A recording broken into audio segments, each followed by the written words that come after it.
주님께서 여러분과 함께 또한 사제의 영과 함께 루카가 전한 거룩한 복음입니다. 주님 영광 받으소서. 그때 하느님께서는 가브리엘 천사를 갈릴레아 지방 나자렛이라는 고을로 보내시어 다윗 집안의 요셉이라는 사람과 약혼한 처녀를 찾아가게 하셨다. 그 처녀의 이름은 마리아였다. 천사가 마리아의 집으로 들어가 말하였다. 은총이 가득한 이여 기뻐하여라. 주님께서 너와 함께 계시다. 이 말에 마리아는 몹시 놀랐다. 그리고 이 인사말이 무슨 뜻인가 하고 곰곰이 생각하였다. 천사가 다시 마리아에게 말하였다. 두려워하지 마라 마리아야. 너는 하느님의 총애를 받았다. 보라, 이제 내가 잉태하여 아들을 낳을 터이니 그 이름을 예수라 하여라. 그분께서는 큰 인물이 되시고 지극히 높으신 분의 아드님이라 불리실 것이다. 주 하느님께서 그분의 조상 다윗의 왕자를 그분께 주시어 그분께서 야곱 집안을 영원히 다스리시리니 그분의 나라는 끝이 없을 것이다. 주님의 말씀입니다. 그리스도님 참여합니다.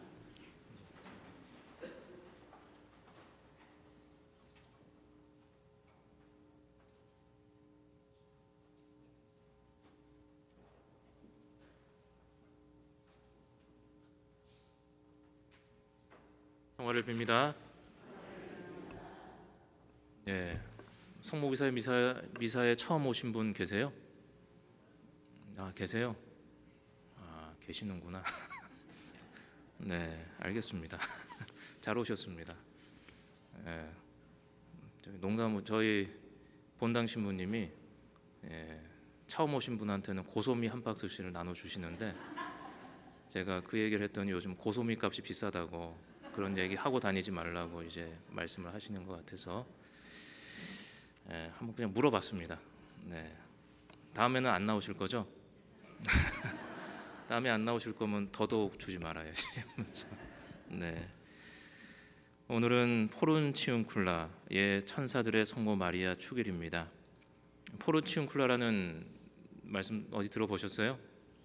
아마 재속회 신자들이나 좀 이태리 성지순례 갔다 오신 분들은 그 천사들의 복되신 성모 마리아 대성당을 알고 계실 겁니다. 그런데 그 성당을 지은 이유가 바로 이 포른치운쿨라라는 경당을 보호하기 위해서 그 위에 대성당을 지어 놓은 것이죠. 그래서 포른치운쿨라 천사들의 성모 마리아 축일은 저희 작은 형제회의 고유 축일입니다. 다른 데든 눈 씻고 찾아봐도 보이지가 않을 겁니다. 그래서 포른치운쿨라는 작은 몫이라는 그런 뜻이라고 하는데 천사들의 성모 마리아에게 봉헌된 그 이름처럼 아주 작은 경당이라고 합니다.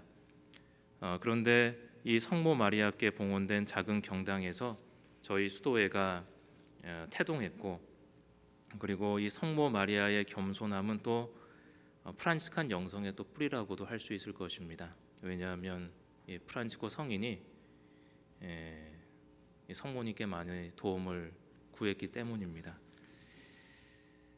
이 경당은 프란치스코가 수리한 세 경당 중에 또 하나인 것이죠. 하느님께서 프란치스코 환시에 나타나서 내 교회를 고쳐라 이렇게 임무를 주셨는데 프란치스코는 열심히 그 무너져가는 교회를 찾아다니면서 수리를 하기 시작했고 그 중에 세 경당 중에 하나가 바로 이 포른치운쿨라입니다. 여기 뭐 재속회 분도 많으시니까 새 경당이 무슨 경당인가 한번 물어볼까요? 네, 저 앞에 째려 보시는 분한테 물어볼까요? 그래서 이제 이 포른치운쿨라 경당을 대전기에서는 다음과 같이 아주 아름답게 묘사합니다. 프란치스코가 성 베드로 성당을 수리하고 지금은 아무도 돌보는 이 없이 버려진 것으로 성모 마리아께 봉헌되어 있는 한 오래된 성당이 있는 포르치움쿨라라고 불리는 곳을 갔다. 프란치스코는 세계의 여왕께 깊은 공경심을 지녔기에 그 성당이 황폐한 것을 보고 그것을 수리하기 위해 거기서 계속 지내기 시작했다. 그는 천사들이 그곳을 종종 방문하기 때문에 천사들의 성 마리아 성당이라고 불린다는 이야기를 들었다. 그는 천사들에 대한 존경심에서 또 그리스도의 어머니께 대한 사랑에서 영원히 그곳에서 머무르기로 결심했다. 그는 세상의 다른 어떠한 곳보다 이곳을 좋아했다. 그가 매우 작은 방법으로 종교적 생활을 시작한 곳도 바로 여기였으며 그토록 뛰어난 발전을 이룬 곳도 여기였으며 그가 매우 행복하게 생을 마친 곳도 여기였다. 그는 죽을 때 형제 수사들에게 이곳을 다른 어떠한 곳보다 먼저 부탁하였다. 왜냐하면 그곳은 성모 마리아께서 가장 사랑하시는 곳이기 때문이다 라고 대전기에서는 이야기를 합니다. 그리고 오늘이 더 특별한 이유는 바로 성모님께 봉헌된 이곳에서 전대사가 베풀어지기 때문입니다. 이것과 관련된 것이 바로 장미 정원의 기적이죠. 한번 다들 들어보셨어요? 이 어떤 프란시스코라는 성인은 구체적으로는 모르겠지만 그 성인 어떤 성인이 막 그냥 어떤 유혹을 받다가 장미 덩굴에 장미밭에 들어가서 뒹굴었다 하는 그런 기적 이야기는 못 들어보셨어요? 들어보셨죠? 네. 그 사람이 바로 프란치스코 성인입니다. 네. 그런데 성모 마리아 대성당 여기를 가보시면 그림이 그려져 있다고 그래요. 이 전대사에 대한 어떤 유래를 설명하는 그림이 그려져 있는데 가셨던 분들은 한번 그 프레스코와 그림을 한번 떠올려 보시면서 또 이야기를 들으시면 잘 이해할 수 있을 것 같습니다. 다음 제가 드리는 이 내용은 제가 쓴 게 아니고 제가 열심히 저는 쓰지를 않습니다. 저는 인터넷을 검색을 하지 강론을 머리 아프게 이렇게 왜냐하면 제가 머리 아프게 5시간 6시간씩 쓴 것보다 찾아보면 더 훌륭한 강론이 많은데 한 30분만 찾아보면 더 훌륭한 강론이 많은데 그걸 왜 내가 고생해서 쓰고 있나 하는 것을 어느 순간 제가 깨달았어요. 예, 그래서 저는 인용을 많이 합니다. 그런데 인용을 하게 되면 또 내가 쓴 것처럼 이렇게 이야기하면 또 사람들이 저를 훌륭하게 볼 거 아니에요. 예, 그래서 또 훌륭하게 보면 또 일이 많아지기 때문에 저는 이거를 썼다고 이렇게 얘기를 합니다. 예, 그래서 제가 찾아보니까 이탈리아 수도원 기행이라는 쓴 여행 가이드 하시는 분인데 잘은 모르겠지만 로마에 있는 살레시안 대학을 나왔고 근데 여행 가이드를 하시는 걸 보니까 뭔가 좀 사연이 있으신 분 같아요. 한 20년간 여행 가이드를 하셨다고 그러는데 이탈리아 수도원 기행에 있는 내용입니다. 1216년에 프란치스코는 포르치움쿨라에서 멀지 않은 장소에서 사탄의 유혹을 받게 되고 이를 이겨내기 위해서 자신의 벗은 몸을 옷을 입고 있으면 사실은 잘 아프지 않잖아요. 그래서 일단 옷을 벗겨 제낀 다음에 장미 덩굴에 이제 몸을 던졌다고 합니다. 그런데 장미의 가시가 사라지는 기적을 체험하게 됐다는 것이죠. 이 몸을 던졌는데 그리고 이게 첫 번째 그림에 나와 있는 내용입니다. 장미의 덩굴에 몸을 던진 것이 첫 번째 그림에 나와 있는 내용이고 두 번째 그림에서는 천사들의 도움으로 다시 이 포르치움쿨라에 이제 프란치스코가 가게 되는 내용이고 그리고 세 번째 그림에서는 이제 기도 중 환시 속에서 예수님과 성모님을 이제 보게 되는 만나는 그런 장면이 나옵니다. 그리고 자신이 오랫동안 바랬던 세상 모든 사람들을 위한 완전한 용서인 전대사를 청하게 되었다는 것이죠. 왜냐하면 그런 기적을 체험하면서 하느님께서 나를 용서해 주신 것을 자신의 어떤 사탄의 유혹을 받고 또 죄를 지었으니까 죄를 지었다는 것을 느꼈다는 것이죠. 그런데 그렇게 몸을 던졌는데 그런 기적을 느끼니까 하느님의 용서를 체험하고 또 나 같았으면 그냥 하나님께서 나를 용서해 주셨다 이렇게 했겠지만 프란치스코 성인은 내가 받은 용서를 다른 사람들에게도 이제 위에서 그 완전한 용서인 전대사를 또 청하게 되었다는 것이죠. 그런데 프란치스코는 예수님께 직접 청하지를 않고 자신의 기도가 이루어질 수 있는 좀 더 확실한 방법을 프란치스코는 알고 있는 듯합니다. 그것은 예수님께서 당신의 때가 아님에도 어머니의 청을 받아들여 가나의 혼인 잔치에서 포도주의 기적을 보여주신 것처럼 프란치스코는 이 엄청난 은총을 청하기 위해서 성모님의 도움을 먼저 청한다는 것이죠. 그 세 번째 그림에 그런 그림이 내용이 있습니다. 그림에서 프란치스코는 무릎을 꿇고 성모님을 바라보며 두 손 모아 예수님께 자신의 기도를 전구해 달라고 기도합니다. 성모님은 프란치스코의 기도를 두 손을 뻗어 받아들이고 계시고 얼굴은 당신의 아들이자 주님이신 예수님을 향해 있습니다. 그래서 쳐다보시면서 무언의 압력을 넣었다는 것이죠. 그러자 예수님은 프란치스코를 바라보며 어머니의 정을 받아들여 전대사의 은총을 주시겠다는 표시를 오른손 축복으로 이제 해주시고 계신다는 것입니다. 그래서 네 번째 그림에서는 이제 프란치스코가 호노리오 3세 교황을 만나서 이제 설명하는 장면이 나옵니다. 프란치스코는 자신에게 일어난 이 사실들을 호노리오 3세 교황을 만나서 설명을 하고 또 인준을 청하였습니다. 프란치스코가 예수님으로부터 약속받은 이 전대사는 그 전까지 있었던 교회의 전대사하고는 조금 다른 모습의 그런 전대사였던 것 같습니다. 이 당시 1216년 그때의 전대사는 예루살렘이나 산티아고 데 콤포스텔라를 순례하거나 십자군으로 참전하여야만. 왜냐하면 이 전대사라는 게 뭐예요? 내가 죽었을 때 잠벌을 연옥에서 받는 거잖아요. 근데 연옥에서 그 잠벌을 면제해 주는데 그만한 대가가 있어야 되지 않겠습니까? 그렇기 때문에 그 성지순례 예루살렘까지 가거나 산티아고 데 콤포스텔라를 순례하거나 아니면 십자군으로 참전해서 자신의 생명을 바쳐야만 할 수 있는 그만한 상응한 대가를 이제 치러야지만 그러한 용서를 받을 수 있어야 된다는 것이죠.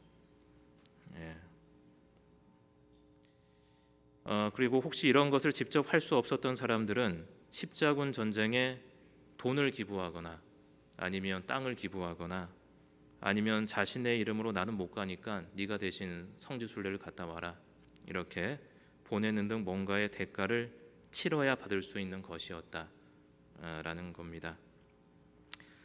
그렇기 때문에 이 당시의 전대사는 가난한 사람들은 받을 수가 없었겠죠.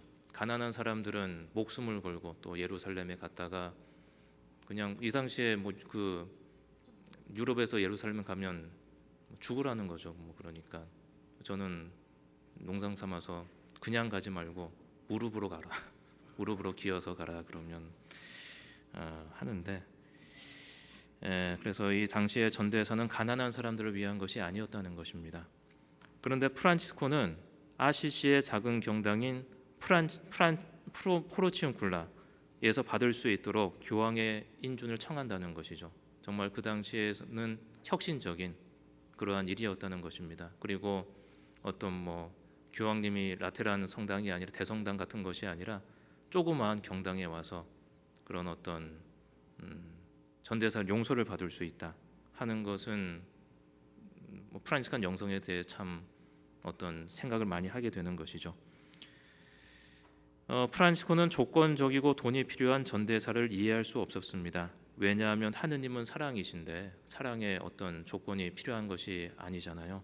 그래서 성인은 성모님의 중재를 통해서 예수님께 자신이 지은 죄를 회개하는 사람이라면 누구나 받을 수 있는 전대사를 청하였고 주님이 주신 아시시의 용서, 이 전대사를 아시시의 용서라고 이제 이야기를 하는 것 같습니다. 아시시의 용서는 은총이라는 말뜻처럼 하느님이 모든 사람들에게 주시는 대가 없는 선물, 즉 공짜라는 것이죠. 네. 공짜라고 그러니까 또 좋아하는 사람도 있고, 또 요즘에 전대사도 많이 주는데 오늘 또 받아가야 되나 하면서 또 귀찮아하시는 분들은 또 계실 수도 있을 것 같아요. 예. 그래서 호노리오 3세 교황은 프란시스코의 장미의 기적과 포르치움쿨라에서 일어난 신비로운 이야기를 듣고 이것은 주님의 약속이며 선물이라는 것을 확신하고 기쁜 마음으로 인준을 하면서 기간은 얼마 동안 하기를 원합니까? 네, 뭐 주기는 줄 텐데 얼마 동안 이걸 주면 됩니까? 이렇게 또 물어봤다는 거죠, 프란시스코 성인에게. 그러니까 성인은 주님이 약속하신 것은 기간이 아니라 회개하는 마음의 전대사다라고 하면서 앞으로 태어날 모든 사람들이 받기를 원한다라고 이제 희망을 하였습니다. 예, 그래서 5번째 그림에서는 그림 속에 등장하는 다양한 직군이나 신분의 사람들로 이것이 이제 표현된다는 것이죠. 누구에게나 이 전대사가 주어졌다는 것입니다. 성인은 당신만 천국에 들어가기를 원하신 것도 아니었고 자기와 사는 형제들만 천국에 들어가기를 원한 것도 아니었습니다. 세상 끝날까지 모든 사람들에게 의의 은총은 계속되기를 원하신 것입니다. 그래서 포른치움쿨라는 다른 말로 천국의 문이라고 부를 수 있다는 것이죠. 그래서 우리는 어떠세요? 그 형제님이랑 아니면 자매님이랑 같이 천국에 들어가실 거예요, 안 들어가실 거예요? 같이 들어가면 또 만나야 되는데, 예, 지금은 그냥 뭐 한번 좀만 살다 가면 되는데 천국에 들어 영원한 생명을 가지고 예, 부부끼리 영원히 산다고 생각을 한번 해보세요. 그 천국이겠어요, 아니겠어요? 예, 예, 그게 뭐 저는 해당 사항이 없기 때문에 저는 거기에 대해서 고민을 하지는 않습니다. 예, 그래서 그랬다는 것이죠. 그래서 이 포른치움쿨라 이 전대사가 지금은 많이 넓혀져 가지고 오늘 같은 날은 프란시스코 성당뿐만이 아니라 자신이 다니는 본당에서도 또 미사를 하고 또 우리가 알고 있는 전대사 요건들을 하게 되면 전대사가 주어지게 됩니다. 그래서 뭐 이건 어떤 전설 따라고 어떤 얘기지만 뭐 사실적인 것들을 또 살펴보면 장미의 기적이 일어난 1215년에서 1216년 사이에 어떤 프란시스코 성인의 상황을 보면 그게 녹록하지 않았던 것이죠. 모든 것이 혼돈스러운 상황이었다는 것입니다. 왜냐하면 수도회가 커졌어요. 수도회가 너무 커져가지고 또 프란시스코 성인이 세운 수도회는 새로운 형태의 수도회였기 때문에 여러모로 혼돈스러운 상황이었고 1210년경에 수도회 인준을 받으면서 많은 사람들이 프란시스코처럼 살겠다고 찾아왔지만 성인의 엄격한 삶을 보면서 떠나는 사람들도 많았다는 것입니다. 지금도 수도에 들어오고 또 뭐 사제가 돼서 떠나는 사람들이 많은데 지금처럼 얼마나 편합니까? 예, 다른 사람들은 다 먹고 사는 거 걱정하지만 저는 그런 걱정 안 하거든요. 예, 때 되면 용돈 주지. 이렇게 편하게 지내는데도 수도회를 나가는 사람들이 많은데 그 당시에는 그 프란시스 성인이랑 같이 살면 얼마나 힘들겠어요. 예, 그래서 성인의 엄격한 삶을 보면서 떠나는 사람들도 이제 있었고 남아 있는 형제들 사이에서도 이제까지 없었던 이 가난이라는 소유하지 않는 삶이라는 그러한 새로운 규칙으로 된 작은 형제의 국어라는 삶 속에서 또 설교자로서의 위치를 정확히 잡아가는 것은 쉬운 일이 아니었다. 그래서 이런 상황 속에서 공동체 안에서는 의심과 유혹과 다툼이 일어났고 성인에게도 이런 공동체의 상황은 힘겨운 일이었다는 것입니다. 뭐 성인이라고 해서 뭐 이게 다 웃으면서 이렇게 하는 게 아니고 그 당시 상황이 나는 뭐 자기는 하고 싶은데 가난 없이 이렇게 가난하게 살고 싶은데 형제들이 많아지니까 이게 소유 없이 사는 것이 불가능해지는 거죠. 그래서 자신의 이상과 현실의 어떤 그런 삶이 충돌하는 과정 중에서 성인은 또 어떤 마음 속에 차라리 이걸 나를 버리고 이 수도회를 버리고 혼자 가서 그냥 동굴에서는 기도하면서 살까, 그러지 않았을까라는 제 지극히 개인적인 의견입니다. 그래서 프란치스코 성인은 이 2년 동안 의심의 가시와 유혹의 가시라는 고통스러운 위기 속에서 살았습니다. 가시라는 것은 두려움이죠. 바라만 봐도 그 뾰족함에 숨이 막히고 찔릴 것 같은 두려움이 엄습을 하게 됩니다. 아마도 프란치스코는 자신의 마음 속에 있는 그러한 아직과 또 수도회를 또 자신이 창설했기 때문에 그런 또 수도회에 대한 집착이 있을 수도 있고, 이건 다 제 생각입니다. 네.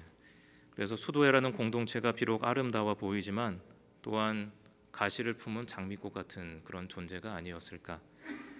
그런 프란치스코에게 유일한 해결 방법은 그리스도의 십자가뿐이었습니다. 프란치스코가 가시에 몸을 던진 것은 그리스도의 십자가의 고통과 일치함으로써 십자가의 은총을 청하기 위함이었습니다. 그리고 자신을 포기하는 그러한 행동은 자신이 만든 수도회에 대한 미련을 버리고 또 하느님께 전적으로 의탁하는 그러한 행위가 아니었나. 성인의 전적인 믿음의 행동은 가시나무의 가시만 사라지게 한 것이 아니라 형제들 사이에 상처를 주었던 마음속의 가시도 사라지게 하였습니다. 그리스도의 십자가는 진정한 평화를 선물로 주셨습니다. 그래서 프란치스코는 어떤 그런 용서의 체험을 하게 됐다는 것이죠. 그러한 어떤 시기에 고민하고 번뇌하고 그러한 시기에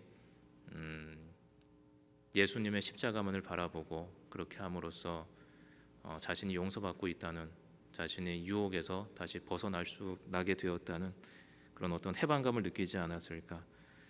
그래서 프란치스코는 자신만이 용서를 받기를 원한 것이 아니라 다른 사람들도 자신과 같이 하느님께 용서받고 그 하느님의 자비를 체험하게 되기를 이렇게 원했던 것 같습니다. 이것은 우리에게 복음 말씀을 상기시키는 것이죠. 거저 받았으니 거저 주어라 하는 그런 복음 말씀을 상기시키고 있습니다. 그래서 올해도 자비의 희년입니다.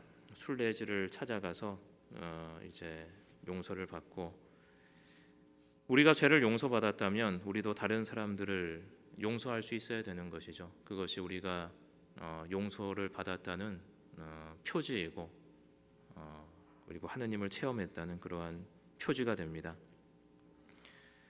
그래서 하느님이 자비하신 것처럼 우리도 자비로운 사람이 되어야 합니다. 하지만 지금의 우리는 하느님의 자비도 용서도 믿지 않는 것처럼 행동할 때가 많이 있죠. 입으로는 사랑, 자비, 용서를 말하지만 사실은 믿지 않죠. 또 용서한다는 것, 그리고 사랑한다는 것, 또 하느님의 자비를 믿지 않는 것처럼 행동합니다. 자비와 용서라는 단어가 지금의 시대에는 너무나도 허황된 말처럼 들리고, 그렇게 말하는 사람을 우리는 뭐라 그럽니까? 바보라고 그러잖아요. 어떻게 저렇게 바보처럼 사나? 그런데 이렇게 허황된 말처럼 들리기 때문에 이러한 자비와 용서라는 단어가 더욱더 간절한 시기라는 뜻이죠. 지금 시기가. 프란치스코는 자기가 받은 용서의 은총을 다른 사람이 받기를 원합니다. 우리는 용서받기만을 원하는 사람인지 이 성찰해 볼 수 있는 지금이 가장 좋은 때이죠. 이 희년이 어떻게 보면 타인을 용서할 수 있는 가장 중요한 그리고 가장 좋은 시기입니다. 왜냐하면 우리가 용서받았기 때문에. 그래서 하느님의 자비를 체험한 사람이 어떠한 사람인가 하는 것을 평화의 기도를 통해서 성찰해 보면 좋겠습니다. 이거 하나씩 다 있으시면 제가 한번 기도해 볼 테니까 아시는 분은 또 따라하시면 되겠습니다. 주님, 저를 당신 평화의 사도가 되게 하소서. 미움이 있는 곳에 사랑을, 모욕이 있는 곳에 인내를, 불화가 있는 곳에 화목을, 오류가 있는 곳에 진리를, 의욕이 있는 곳에 믿음을, 절망이 있는 곳에 희망을, 어둠이 있는 곳에 광명을, 슬픔이 있는 곳에 기쁨을 심게 하소서. 자기를 주면 받을 수 있고 자기를 잊으면 찾을 수 있고 용서하면 용서받을 수 있고 목숨을 잃으면 영생으로 부활하게 싸우니 주님, 위로받기보다는 위로하고 이해받기보다는 이해하고 사랑받기보다는 사랑하게 해 주소서. 예, 강론은 끝났는데 앉아 계신 김에 공지사항 말씀드리겠습니다. 또 나중에 공지사항 하시면 감동 일어났는데 공지사항 한다니까 없어지고 그러죠. 예, 공지사항이 있습니다. 예, 이번에 식사를 뭐 이렇게 하신 분이 한 110명 정도 되는데 양은 충분히 준비되었으니까 뭐 그래도 이게 좀 드시고 모자란 분은 다시 와서 이렇게 드실 수 있도록. 예. 그다음에 미사 이제 마침 기도한 다음에 영성 채우 기도한 다음에 전대사 예식 있습니다. 그리고 미사 마치고 나서 또 안수를 드리겠습니다. 그리고 식사를 하시고 또 뭐 성사가 필요하신 분은 12시부터 다시 고해 성사를 드리도록 하겠습니다. 그리고 12시 30분에는 저희 그 저명하신 저희 수도의 광구장을 역임하신 정진철 마르코 수사님께서 오셔서 강의를 해 주시도록 하겠습니다.